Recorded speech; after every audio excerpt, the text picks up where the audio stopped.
welcome everyone to our second lunch break briefing. We're really thrilled that you could come along and be with us. And today our guest speaker is Katie Milne.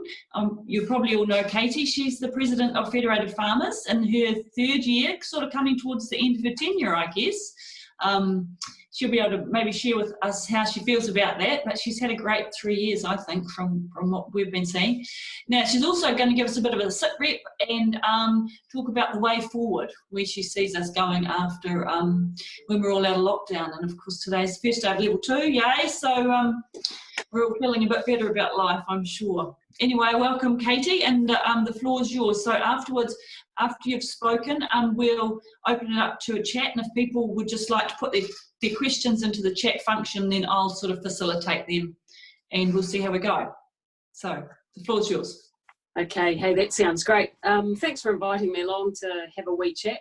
It's certainly, as everyone says, unprecedented times, and the world's gotten different to how it was. I guess from a farming point of view, as you all know, we were able to continue farming, which was great for animal welfare issues and all the other food production issues. And from a point of view of actually keeping sane as a farmer, it was pretty good. It just, as you would expect, it would never have worked if we weren't allowed to work, because it's we just would have. That's just how it is. Yeah, so. But I guess there's a few things that have come out of it, and it's been identified already, and there's been surveys that it's sort of shifted the way people look at farming, which is probably quite timely for New Zealand, and the world generally, because all the hype around alternative proteins and how agriculture was, the destruction of the planet through various reasons. And we were all a bit stumped as farmers, wondering what on earth people were going to eat, because we know that land mass prevents plants from being grown everywhere that you could turn into food without having livestock production, etc. So we're in a little bit of a bemused state there for a while, but this is sort of, I guess, the opportunity to reset the clock and bring people back down to earth a bit about the things that are really important to them in life. And, the first one is good health, the second one's having a full belly, and actually the third one is having a really safe job. So sort of a little bit back to basics. But that aside, a bit of an overview, I guess. Sit rep, we've got the New Zealand situation, of course, where we're struggling with drought and the effect of flooding in the other end of the country, which has meant that feed supply and so on, as you all know, is low, and COVID has affected the throughput for stock. So a lot of the country, actually, from a farming point of view, is in a bit of a bind at the moment, and it's causing a hell of a lot of stress on our farmers about finishing up this season and what that's going to mean for next season. Still haven't been able to move stock. I know we just had a dairy call last night, and we're having meeting wall call tonight, keeping in touch with farmers, the executives of feds, and big rains throughout the country. Down south, there's guys that haven't got rid of any cull cows yet, and they've told that it's July or August. So that's really, really scary stuff. Because the feeds just, crops haven't been so good, and the feeds, it means some really drastic measures I'll have to take on drying off early and all sorts of things, which they've already done what they can there. So I guess with all that going on, we've had lots of offers now coming through, with the rest of the country's realising it is quite dire, of ways to help farmers shift feed around and at minimal cost and all sorts of things like that, which we'll see if it comes to fruition. Hard work, and that the feed's actually not really there. So the great opportunity to help is may not be able to be brought to great fruition, but it's all a good morale booster, which is really what's needed, because we're seeing some of that mental wellness stuff really start to hit home on people for various reasons in different regions, as it is to all Kiwis, because they've been seriously disrupted in their normal lives. I really am thankful that I'm on a farm, because having the ability to get out, although I have spent 8 weeks in front of this, doing this, sorry, I've hardly got out, but, watching the rest of the family get out and be able to have that breath of fresh air properly, and not feel like they don't have to feel guilty about it on a farm when they've gone out and had a bit of a different view. I would hate to be someone trapped in an apartment somewhere looking at four walls, put it that way. So everyone's going through some mental anguish, and I think there's going to be repercussions from this for many for quite a while, actually, because it's the big reset of a lot of ways of thinking, and I think there's going to be some effects on people. So I guess from that perspective of that we're all heads down, bum up as farmers, trying to figure out what we're doing right now to get us through to next season, I'm a little bit worried that we haven't really looked backwards to history to understand some of the implications of big disruptions like this and what they mean. After the GFC, we went from great payouts to half of what we were getting that year. And I know the indicators are that's not going to happen, but I've just got this little niggling feeling watching what's going on around the world that things may not be as good as we hope next year. I really hope I'm wrong. Happy to be, shot down in flames for being completely wrong if things turn out a lot better. But the international situation with food availability, security, food safety is really causing disruption. Our product is still wanted and needed in places, but of course cash flows as well for other nations is disrupted, whether their core is oil production or whatever it is. The prices that they use to sustain themselves are falling away dramatically, so their ability to pay high prices for food is going to be affected. And people are, the shift, with obviously the retail being out at the moment, that's going to come back online, but restaurateur and restaurants and so on worldwide, that's shifted what type of produce is needed, and that's one of the major causes of disruption. And I presume a lot of you have followed some of that stuff with the the beef plants in the US. I think they're due to be opening up again today or tomorrow, some of them, but a hell of a lot of them got shut down because the staff got COVID, and the big pig plants as well. One of the plants in South Dakota, I believe it's 30 people have died from COVID, the staff. So that's been a big part of the food disruption, not only that it wasn't needed for restaurant trade, and then how do you shift when your systems are designed for that, you package it, it's all bulk, then you've got to shift quickly, which you can't necessarily, to producing things in retail size packets for people at their homes. It's all been difficult, but that fact they actually had plants shut too has been a massive disruption. It's meant different things for different industries, and it has meant that they've been looking at euthanizing and have euthanized lots of chickens and pigs in parts of the world, because the production systems are so just-in-time delivery that if you don't get them processed, then the next lot's coming through. You've got to do something. So it's been pretty heartbreaking, I imagine, for those producers to have good prime animals not be able to go to where they were meant and be actually part of food waste issues.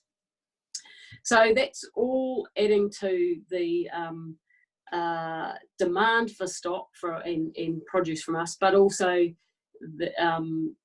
seeing how disruptive it is. That's causing nations to put in temporary trade barriers in some cases, or not really trade barriers, but restricting different supply lines, a big range, not just agricultural product and for food security reasons, but actually, obviously all the medical PPE and some drugs and things like that have all been disrupted too. Like governments have just shut down a lot of stuff. That is opening up again, which is great. In those 80 odd countries that the WTO has seen have put on restrictions, generally are opening up. A lot of the stuff you can get from the MFAT website, by the way. They've been putting out some amazing information there for us to all access. NZTE as well have had some stunning work go on there, which is great. I've been really impressed with how New Zealand has, as an exporter, reacted to all of this, and the systems we've been able to put in place quite quickly to try and help assist where we can, as much as we can, for things to be as normal as they can, whatever the new normal is. The NZTE site's got all these offers of products that are there now, ranging from apps that you can set up for your hotel, if you like, your restaurant, so that you can track people in and out, etc., right through to more PPE, more sanitizer, containers, you name it, to help the flow of produce. There was those issues early on of container space and cool storage space around the world being an issue. That seems to have abated, which is good, so that there is the ability to ship our produce around. And the air freighting has picked up a little bit as well. Not that's the most efficient way, but for some of the produce like the highly perishable and most expensive like the seafood and that's quite critical for them, which has been good to see. But with all that disruption going on and countries figuring out how they're going to deal with getting their own economies back on their feet, that's led to other interesting aspects for us about disruption and things like, you know, discussing whether we should subsidise manufacturing. Now, some of that's like it's meant and it's said in the right intentions, but it's really scary stuff because of what it could do to trade. And the thing around the world trade rules is that if you've got contracts or you know, free trade agreements, if you breach them in some way, and clearly subsidising manufacturing into markets would qualify for that. The country that you're exporting that produce to can turn around and retaliate to you in any way they wish with with exports. And so if for example we did do something around subsidising wood manufacturing instead of sending the logs off as we have grown to do for various reasons, even though that seems like we should be adding extra value to them here, we all agree on that, but if we haven't been able to do it economically and efficiently, I guess is the question. But if we did, it could be that you know, the importing country would hit back by putting tariffs on beef or on dairy. So the products don't relate, and the value wouldn't relate to the effect of the gain. So we've got to be really careful in that space. And it's been very, very pleasing to see Minister Parker, our Trade Minister, really all over that and working incredibly hard around the world with other governments and touching base with them all in the trade space, being very, very proactive, and lots of signed MOUs and agreements on trying to keep trade flow liberal and sticking to the rules and all that sort of stuff, with a few temporary exemptions there for health reasons. But yeah, certainly all over trying to keep the lifelines to New Zealand open, because as we know at the moment, agriculture is pretty much it for bringing in export dollars to the nation. Yeah, so I guess that whole situation, and you know, the price of oil where it is, I always used to look at the price of oil and the price of milk products, and they seem to correlate. This time around, it shouldn't be such a correlation, I really hope, because of oil price being so low, and it's clearly because there's no vehicles running around the world like there was. So there's a different driver there that's caused that shock. So hopefully it won't be so bad, but it does indicate, you know, if cash flows are disrupted for countries, they won't potentially be able to pay as much for produce as what they had been. So that's where I really worry about, you know, the prices going forward for us, what that looks like. Equity levels on farm are affected by various things, and this isn't helping either, obviously, and confidence levels amongst our farmers are affected. And just looking, just as as lockdown was starting, some of the prices for farms were certainly pretty scary, where they dropped to. And so there's a whole lot of those funding issues that are sort of sitting there hanging around too, that are a worry. Internationally, they're there as well, and just talking to my fellow farmers at World Farming Organisation, because I'm the Oceania rep on the board for the World Farmers Organisation. There are issues in some parts of the third world where their cash flows are always tenuous, and they're very tenuous now, and so they're worried about whether they will be able to even get seed in the ground come spring, at parts of Africa anyway. And so there's a whole new dynamic going to evolve there from COVID effects, of where their supply chains have been disrupted so badly that the food may not be grown as that needs to be grown.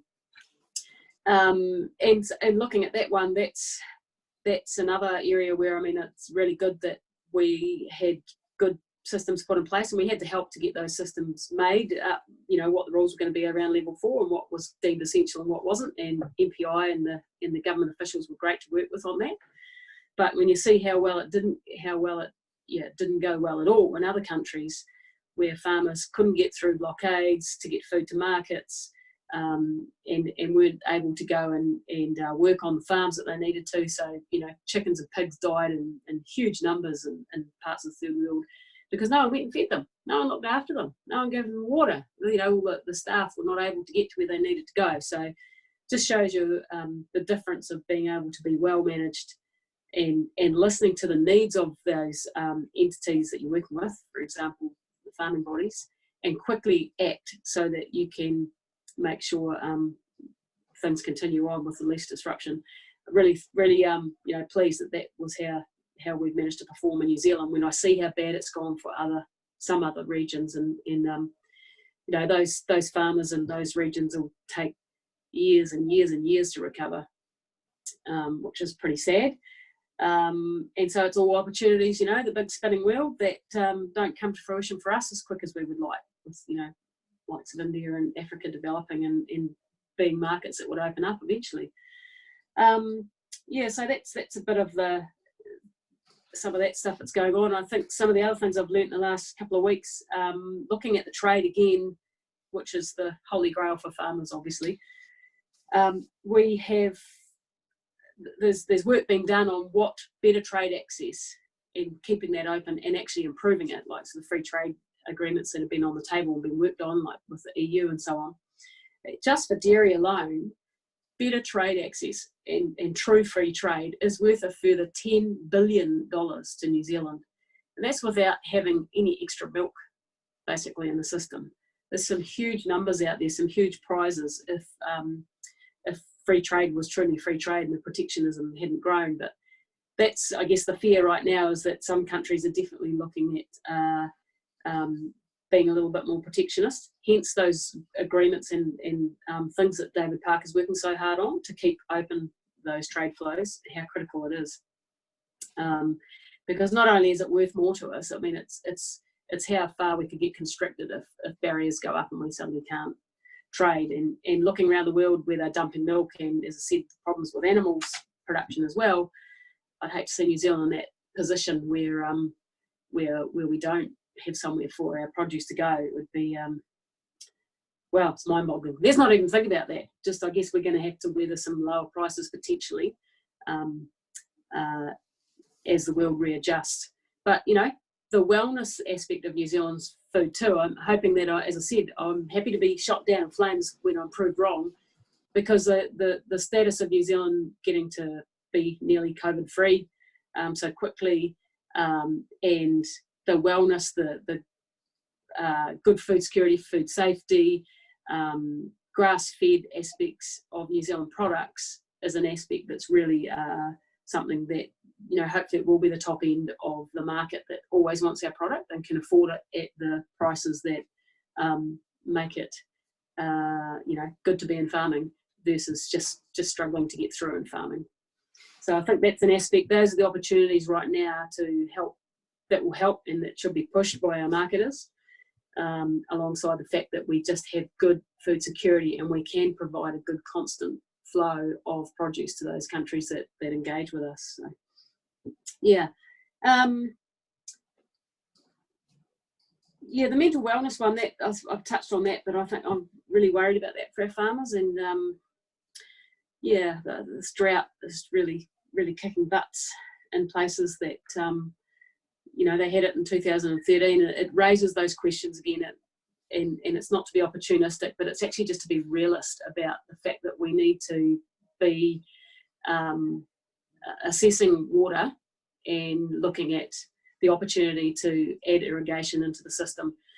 And I know there's been a lot of pushback, we all know, over the years, because it always seemed to fall on deaf ears that it could be nothing but dairy. And it's not about dairy. It's about opportunity and resilience for rural communities going forward, and optionality. Looking at like so the Ruatanawhau, and that got turned down, and talking to someone the other day who'd done a bit of an overview of farms up there and the broad scale farming that it was, and they threw it out there that actually a lot of those farmers probably would have sold some of their land to help pay for the irrigation system they'd have to put in, the cost of pumping the water and the infrastructure, and which would have freed that up to 10 and 20 hectares there. Gives you that opportunity to do small scale hort or big hort if it's kiwi fruit, depending on the produce you go into. So again, it was diversification, ability and resilience and opportunity that water creates. And if the plant-based proteins and other alternative foods, vegetables and fruits and nuts and whatever, there's a bigger orchard products and wines, the opportunity to have very diverse regions strengthened is huge where we need the water.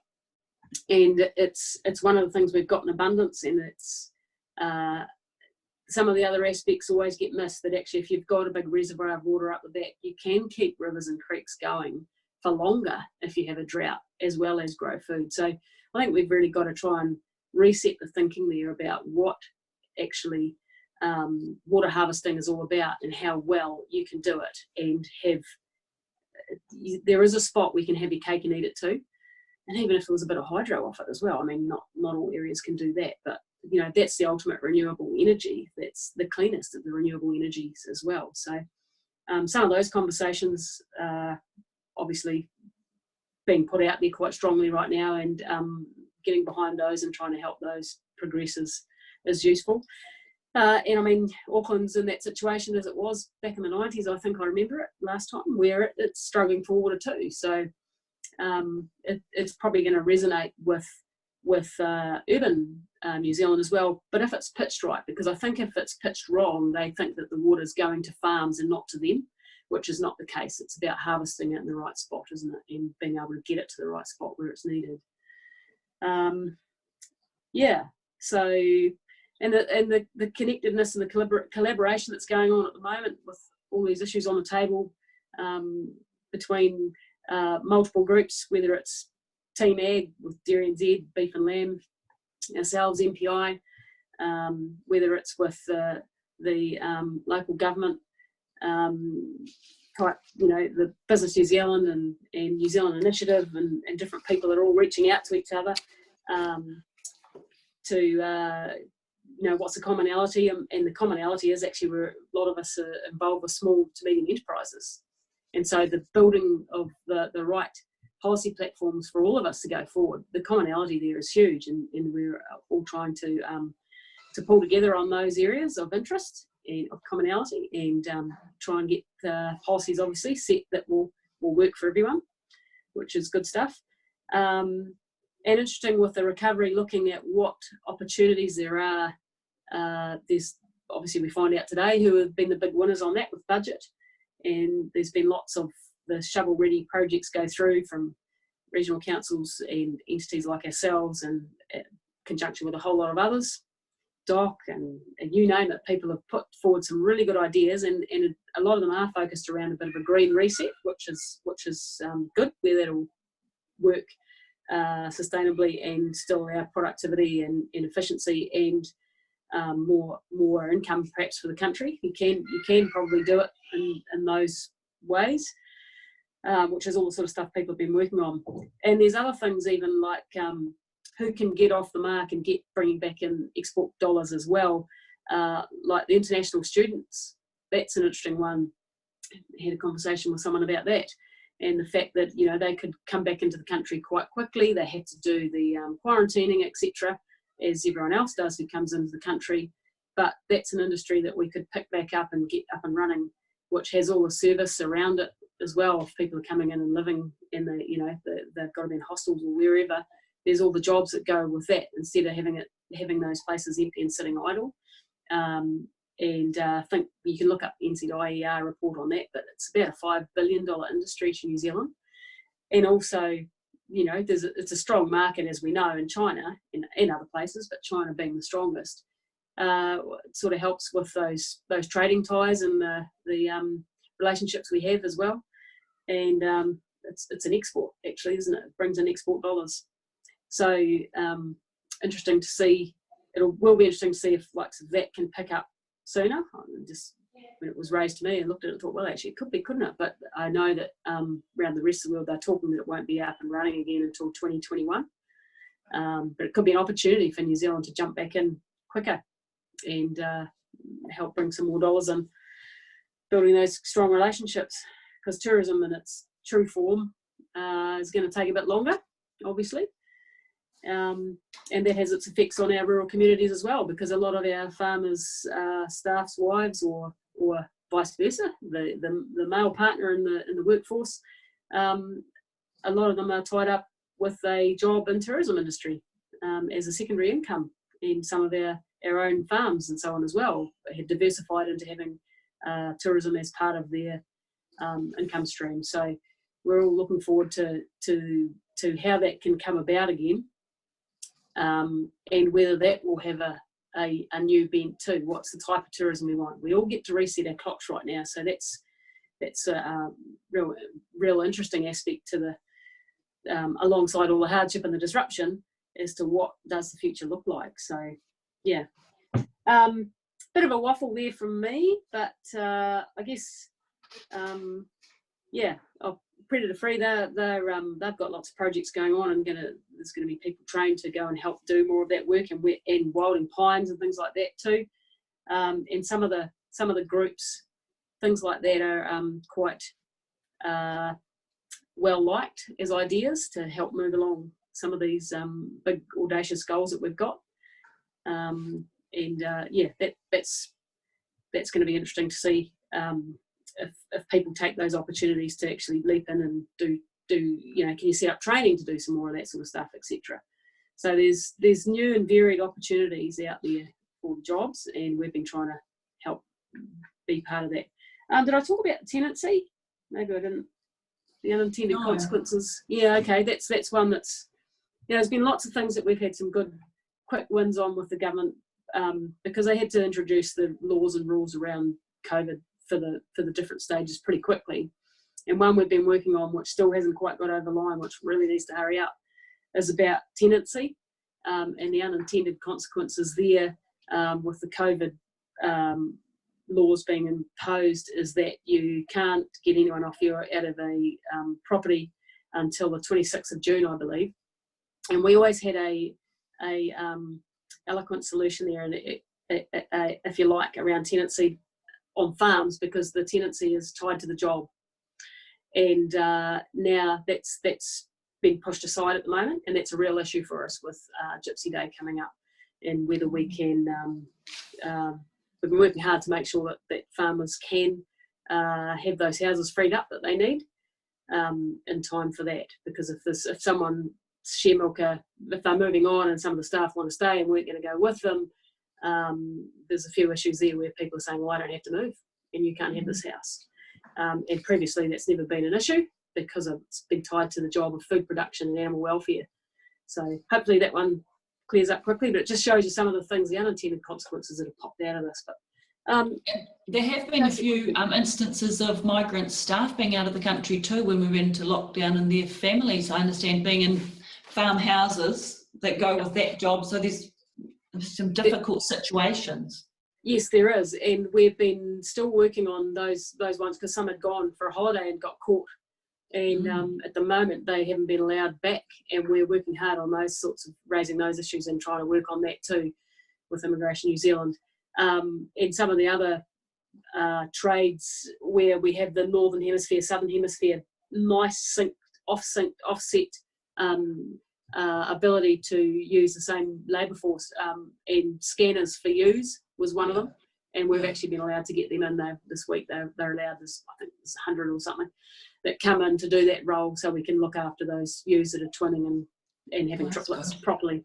So that's useful. So I mean, on that basis, that when everyone gets a little bit calm and out of the hype and can see actually there is a need here and there isn't someone to fill the gap, and we're going to be in dire straits with not having the workforce we need to look after animals, we're hoping that we'll be able to make some progress on those things. But you're right, it's it's really hard, you know, and migrants have been told that your permits won't be renewed and stuff, and they're expecting, you know, to be here for another 2 or 3 years. You know, trying to work all that stuff through, and give Kiwis the opportunity to get into some of these roles where there is a need in the workforce as well. And that's the hard one. Some it will suit, some it won't, but they won't know till they have a crack. So yeah, hopefully there's some stuff going to come out today around some projects we've been working on with MSD and MBIE about getting people on, with MPI as well, GNZ, getting people on farms and how that will look. So yeah, it's not easy. Lots of real curveball-y stuff that's there, and of course we same old. We raise these things and talk about them because actually they just go under the radar because no one understands farming very well in Wellington. You know, running the mechanics of government doesn't require you to necessarily. So thank God we've got feds, is all I can say, to help try and push the barrow on some of these issues for people. Yeah. Great, thank you, Katie. Chat coming through. Yeah, there's a question here from Peter Burke. It says, Katie, what would you like to see in today's budget for farmers in rural New Zealand? For example, more money for broadband or drought relief? Yeah, the broadband one is the big one. I mean, droughts, it's here now. It'll come and go. I think on the drought side of it, the resilience part, we've really got to look forward to the future on and how we set up so that we don't find ourselves in these positions every 5-6 years where we're handing out band-aids. We need the big fix for that. We need the water projects. And broadband's the same. I'm glad that it's worked for us today, but I've had a few that have fallen off and it's been crap and it's been very frustrating. And I think we can have real step change in the way agriculture is done if we can have good connectivity. And I'll use the example, the easy one is the with freshwater proposals and all the fencing that's got to go on, and weird and wonderful places that you graze an animal there once for 12 hours every month, and you're going to have to put up hundreds of thousands of dollars worth of fencing. With connectivity, and people have worked on it, you guys have all probably done articles on it, you can have the virtual fence where you put the line up and the cow or the sheep's got a mechanism that talks to it and it knows, you know, like the dog collars that people use to have virtual fences for their dogs. We can cut out steps of inefficiency in our whole process now if we actually had connectivity, and we would be amazed at what farmers would invent. And for measuring water quality at real time, why did that change? Well, I've got the data right now. What was I doing on farm that day? Oh, yep, I got 6 inches of rain, whatever it was. Oh, I get that, you guys don't. But you know, having more understanding of what's going on in real time is going to make people see opportunities to farm differently. So there's that sort of thing, and that would be opened up. But yeah, the drought stuff, the difficulty with the drought stuff, Peter, is actually I don't think the feed is there. There's grains, yep, but the green feed that people need in the straw, there's a bit of straw, but actually it's baleage and other feed that's very limited in the country is the problem. So the drought fix is a hard one. But I do think what could happen there is a bit like the Australians do, and I've talked before about it with the right people, and we'll see how it can go. But with Rural Support Trust, they do a great job of getting people together and trying to lift morale and help people out of a bad situation. But I actually think we do need perhaps, or an aspect I think would be useful, is a financial service there. And what they do in Australia, they took a model of our Rural Support Trust and modified it to being more about what do they call it? They call it Rural Financial Counselling Service. Well, they're about to call it Rural Financial Business Service, because counselling has all these stigmas attached. But being able to ring fence, understand what your need is going forward. An example given was they'll work it out that the rain's coming in 8 months' time, you've got this many stock on, or this is a crop you were going to plant. To feed these stock through, it's going to cost you $500,000. Yes, you're viable at the end of it, presuming the rain comes, and you can farm your way out. Or no, you're not. You're digging a bigger hole. Let's stop now. Let's destock you. Or no, here's the blend in between. But what it does is it allows people to see that the end is near and that they should give up now and get out with dignity and work a plan through how to do that. Or, yes, they can carry on, but it gives the banks the confidence too to back them, because a financial person, advisor, has been through with it. And whether that's your accountants doing a different role a little bit in what they do, or what, I'm not sure. But through the Rural Support Trust, I know a few trusts did sort of do that anyway, and help people earlier in the piece before they end up in the cart where all they can see is that the answer is they can't see an answer and they do something terrible to themselves. But also before they end up, under credit management and stuff. And it's events like this, this drought, that do put people in that position that if it had been a normal season, they wouldn't have found themselves there. So I think that sort of thing would be useful, but it's only been in the last short while I've been suggesting that through to those in MPI who can do that. So whether or not that's going to be in the budget, I would imagine it's possibly not, but who knows. But yeah, big ticket stuff, Peter. It's the getting that infrastructural stuff up and running. And I think we might have a good, hopefully we've got a good response on that, because we've certainly been messaging that and putting it through. That would be money well spent at the moment, because it's how you can make yourself more resilient going forward and robust. And there's one from Ali Spencer saying she's interested to hear Federated Farmers' thoughts on Greenpeace's call for $1 billion for organic/regenerative farming. What are your thoughts on that, Katie? Yeah, we were intrigued to see that out there. It's one of those ones that's really interesting, because there's a lot of talk and buzz around regenerative farming, and if you look at it, when I look at it on a worldwide basis, those who are getting paid to do it now, what they're actually doing is farming like Kiwis do. They've turned around and they've gone from broadacre ranches in Montana to fencing up areas so that they can condense their animals through them and move them quickly, so they're getting the benefit of all the manure in one place, and letting the microbiology do its thing, and grazing the grass when it's at its best quality for the animals, and instead of being set stocked where they just graze it right down to a very low point, and then it ends up in a whole series of issues of erosion and a whole lot of stuff, because the grass isn't able to regrow and capture any nutrients and do any good work, and that's not as productive when you feed it to an animal either, if you're feeding them standing hay all their lives. So it's intrigued us, and there's a lot of, I guess when you look into it properly, a lot of research has gone on in that area inadvertently. It hasn't been deliberately done, but and so I guess if you're putting money into R&D that helps us farm better and understand things a bit more in general, then that's never a bad thing. But yeah, the organics and regenerative, again, the organics, the money's got to be there. If it costs you more to farm, it has to be a reward. There's no use in farming and going broke slowly over time. So yeah, and there's some areas where, unless it is a massive premium because of temperature in New Zealand and further south, I know a few guys who are trying it further in Southland, and I'm watching with very big interest to see how they go over time. There's many ways to farm, and each farm is different in each region, and there's barriers and challenges that are different. So the one size fits all is probably a nice thought, but I don't know if it's actually a doable thing.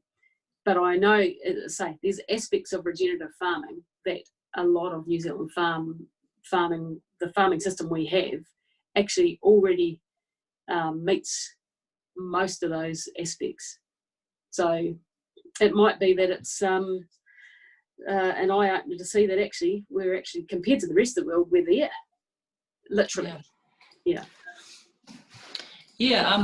Penny suggested that they're doing a science update in their magazine on what regenerative agriculture is and isn't, with some infographics, and that might be of use to your farmers, because I get what you're saying. There's a lot of confusion around what it is and what it isn't, and yes, maybe calling it regenerative agriculture when that is something quite different overseas is not a good idea. We need actually a name of like a sustainable agriculture, the way we're already doing it, and with more emphasis on increasing the amount of sustainable agriculture that people are doing.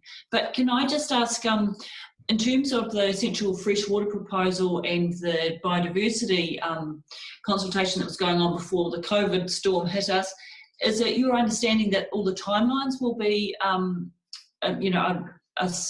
being kept to, or what's happening sort of behind the scenes in terms of that consultation and those new regulations? Yeah, it's it does appear that they are potentially being pushed back a little bit. Right. We're still trying to get a really good handle on that, and we've asked directly, to have a timeline put out. Now that COVID's settled a little bit, initially it was talked about. Grant Robertson said the priorities of work will be changing, and that it was indicated that they were areas that would be. But we just want to recheck that now, and still trying to be part of that process now that after the round of meetings with the essential freshwater that were held in September, and then there was a series of meetings around biodiversity as well, with the good turnouts that we had from farmers on that. They're really, really worried about this, making sure that it lands in the right spot. So we keep putting that offer back to be part of it, to make sure that we can come up with something that's enduring and fit for purpose for farming and the environment going forward in perpetuity, really, because we don't want to have to keep going back through this over and over, this torture of is it here, isn't it, and what does it mean? But it's got to be right. The initial one that came out was too tough, and the regulatory impact assessment hadn't been done to any real extent. And so some that had done the numbers, as we all know, they were horrifying. In some areas, farmers' incomes would have to be slashed by 30%, or output, therefore income. So it's got to be right. And in those cases, it wasn't actually going to necessarily, the scientific evidence, achieve a better water quality outcome, because it was all based on a unit of 1 for DIN, the dissolved inorganic nitrogen, which, it's a range of things that together make up water quality. And it was sort of shifting the bar, I guess, because we just all got used to it was TLI, the Trophic Level Index, which is a basket of things that indicate water quality. So then to have one elevated to such a high standard over the others seemed to reset the clock for regional councils and everyone who'd been working to Trophic Level Index monitoring scales and had a ladder, a pathway to get to better water quality, which was quite, was a way that everyone could grasp and understand that if you're a D band, you needed to get up to a better band because it's not good. So yeah, simpler the better, I guess. Yeah. Mm. Now, someone's asked, what could or should farmers be doing to help manage a potentially lower payout for the new season? Yeah, it's a really hard one right now, because the back of the good payout we've got, I know some people who are sort of, well, I'll milk on a bit longer, which is one of the hard calls to make, because it gives you income to do things with, like buying extra feed and so on. But it also, sometimes you've got to make sure you're not taking feed out of the system for next year, and you've got to make sure you're not taking fat off the animal's back or condition off the animals ready for next season, because as we know, that leads to harder getting in calf and all those things down the track. So it's planning, and it's tough calls, and I mean, we're probably quite way down the track now for that, really. It's all stuff that should have been happening from February onwards, making those calls. But yeah, they're still able to look at the numbers, and when you can move animals off, it might be that some people choose to have a few less than what they would have. But it's a really hard one, because you never know what's going to be thrown at you. And so if you do that and then it turns out to be a cracker next year, you'll be kicking yourself, because I could have recouped or not attain production levels that you possibly would have. But in a lot of cases, actually, when people take animals out of the system, they don't necessarily always lose production. The others, if they're good enough genetically, can pick it up. But also, if it leaves you with a feed bank, you can actually sell some of that, have a different method of getting income, or keep it there as insurance for the next time you need it. But the critical one is, of course, keep talking to your banker. That's the biggest and best thing that people can do, is keep their banker in their pocket and informed what's going on. They have a good relationship, a strong relationship, so that, you know, when you show them your planning and your pathway, they're all over it and they've been part of that with you. Bankers hate shocks. They hate you ringing up and going, oh, actually, I've got to have, you know, come spring or whatever, I've got to have an extra 30 grand this month to buy feed. If they know that now, that you've got a plan and you know that you're going to have a shortfall then, they're a lot more, you know, helpful and open and useful to you, because they'll be able to have figured that in and worked out and let the whole system know that we are going to have a spike of money required at that time.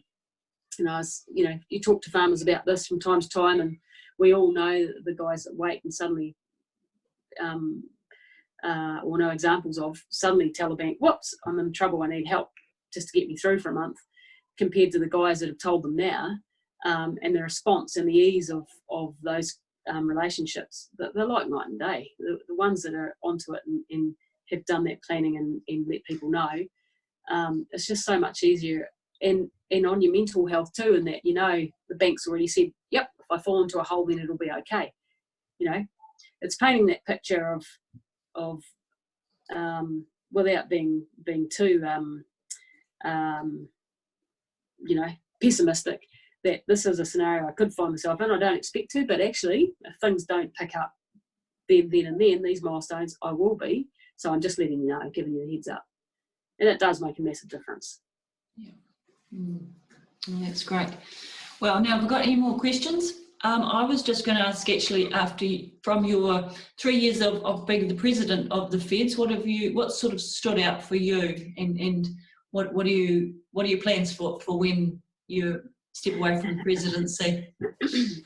Yeah, what stood out for me? It's been incredibly interesting, and I've met amazing people from journos such as yourselves right through to officials, and people internationally, but it still has blown me away. Actually, probably the biggest thing is that the lack of understanding of who produces food for people, you know, by officials and those who set those policies up. There's some there that get it, and there's some that get parts of it, but it seems to be a lot of assumptions about food production and how easy it is, and actually it's quite difficult to do it very well consistently. And so yeah, it's so important to have farming voices in Wellington around the people who are making decisions that affect our lives so dramatically. And it's not deliberate. It's just how it is, that society's changed and that people don't have connections to farms as they once did. And the assumptions, you know, you Google something if you don't know it and you'll get a story come up, but it might not be related to New Zealand whatsoever. And so perhaps some of the ideas and thoughts of what we could be doing are grabbed from different parts of the world, or very small section of ideas about farming, and it's not like that. It's very broad, as you know. There's a range, and every farmer's different, and every farmer's goals are different, and their aspirations and their ability. So it's difficult to come up with policy that suits everyone, and I get that. But that's been the probably one of the biggest things that still gets me, is that people are quite happy to make decisions for you with very limited knowledge of what that means, and you know, just it's water off a duck's back. But yet it's livelihoods, and it's actually New Zealand's livelihoods too, because it's actually, you know, we're still one of the New Zealand's economic champions, and at the moment we're pretty lonely. It was often given made the comments about, you know, we need all of New Zealand's economic champions to be firing, so don't hobble any one of them, especially not us. Feeling a little bit, being a little bit, you know, pushing my own barrow there, or farmer's barrow. But yeah, and now it's the chickens are roosting, aren't they? It is that. But yeah, okay, because I often had said, gee, it'd only take a pandemic again through, like we had SARS or whatever, with tourism, and that's gone overnight, or flight shaming, or virtual flying instead, and all those things. That was the one I thought was going to give tourism a hell of a knock. Actually, was with all the climate change discussions that and the Greta Thunbergs of the world talking about, you know, you don't need to fly, you shouldn't do that. I thought we're in a very vulnerable position with our tourism, and who knew this was coming? But tourism will come back and be in a different form. But again, it's just, that's been the thing for me actually, is that it's often been downplayed that agriculture, it'll just keep ticking over and it'll be fine, and therefore we can keep, you know, imparting our will on it without a lot of understanding of what that will actually mean. Instead of trying to help it thrive, it always felt like it was trying to be strangulated, and you know, it can be done quietly, changed quietly, chip away at some of the things as more knowledge comes along, and we can do better. But you know, we have to make that happen at an industry level versus get it regulated into us, because it'll be a far better result if we come up with the solutions that make us go better than just government on its own. Yeah. Oh, well, look, thank you very much for your time. I think it's been really, really interesting to getting your thoughts on the way forward and how things might go. And so I'd just like to thank you from all of the Guild, and also for your time and effort and availability over the last 3 years. You know, you've been great to work for, and I really wish you the best for whatever comes next for you. So thanks very much.